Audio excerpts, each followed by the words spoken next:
আমরা চলে এসেছি আটশোপুর কালীবাড়িতে দাদা ভাই ফাস্টফুড চপের দোকানে। সম্পূর্ণ টোটোতে বিক্রি করছে। সম্পূর্ণ দোকানটা হচ্ছে টোটোর উপরে। দেখতে পাচ্ছেন এই যে ভাইটা লঙ্কার চপ তৈরি করার জন্য প্রস্তুত নিয়েছে। এখানে দেখতে পাচ্ছি আমরা ছাঁকুনিতে আলুদম করে রেখেছে। এবার দেখবো ভাইটা কিভাবে লঙ্কার চপ বানায়। এই যে দেখছেন বেসন মাখছে লঙ্কার মধ্যে। লঙ্কাটা দেখতে ভারী মজা, খেতেও কিন্তু খুব সুন্দর। এবার দেখছি এখানে মোমো পাওয়া যায়, যে মোমো দেখছেন।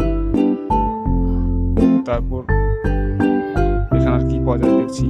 সম্পূর্ণ দেখেন টোটোতে রাখা আছে। সমগ্র মালপত্র কত সুন্দরভাবে রেখেছেন দাদা ভাই।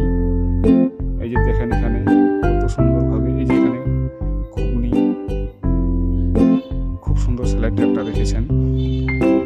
দেখতে পাচ্ছেন স্যালাডটা খুব সুন্দর করে কেটে রেখেছে।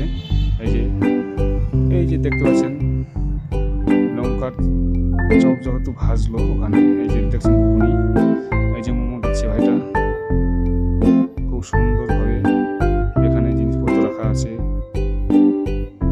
দেখতে পাচ্ছেন মোমো।